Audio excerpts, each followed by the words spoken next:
An analysis by the Straits Times has found that food poisoning is more likely to occur from dining at restaurants and consuming catered food than from eating at places such as food courts, or coffee shops. And with us today to break this down is Tan Ee Lyn, senior correspondent from the Straits Times. Hi, Ee Lyn.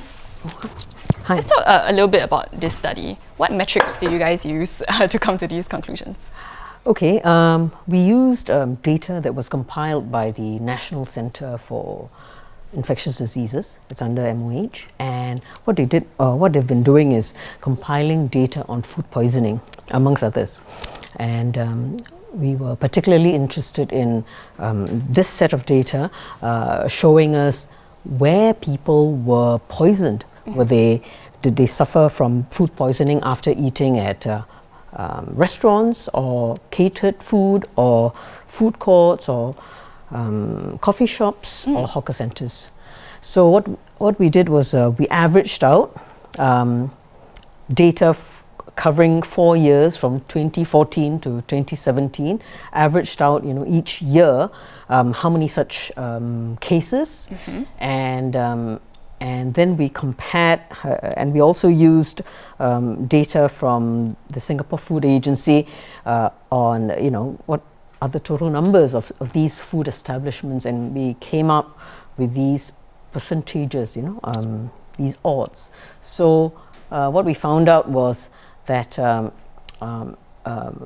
2 in every 100 restaurants, okay, you're likely to get food poisoning.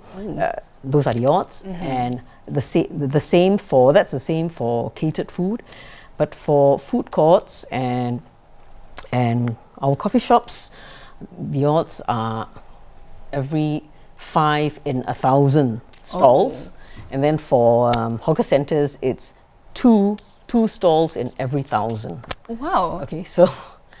Yeah, that is a significant difference. Yes, I would say, and that's actually kind of surprising because I think a lot of us would assume that restaurants are cleaner and therefore won't cause food poisoning as often. So how does this, happen still? According to food safety experts whom we spoke with, they're of the opinion that the reason why catered food and restaurants are at higher risk is because certain types of food are prepared ahead of time, say garnishes or sauces, and if left to cool, once they cool below 60 degrees Celsius, that's when bugs start to multiply. So between 5 degrees and 60 degrees.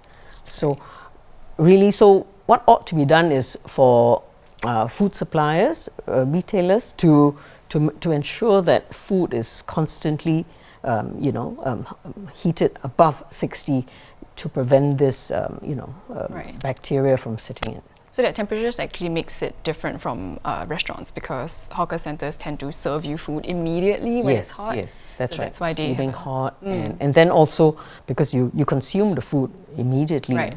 So thereby reducing the chance of food poisoning. I see. So for consumers like you and I, how would you say we can prevent this from happening to us as we eat at restaurants or as we eat catering food? Okay, it's really impossible for us to prevent this. I mean, food with, salad with salmonella and salad with no salmonella, they taste exactly the same, so you can't tell. And bad food with bugs, actually tastes good. So it's really difficult to prevent. So, it's not like we can taste what food poisoning tastes like. So exactly. How will we know? Okay, well, I mean, that's a good point. I guess maybe let's just, all we can do is be extra careful maybe and follow the advised timings on those prepackaged food. And that's the best we can do maybe. I guess so. Thanks for sharing more with us, Ee Lyn. To read all the details in the full analysis, do head on to our website, www.straitstimes.com. And those are our top stories of the day. For more news and videos, once again, do head on to our website, www.straitstimes.com. This has been Kimberly. Thank you for watching The Big Story, and we'll see you tomorrow.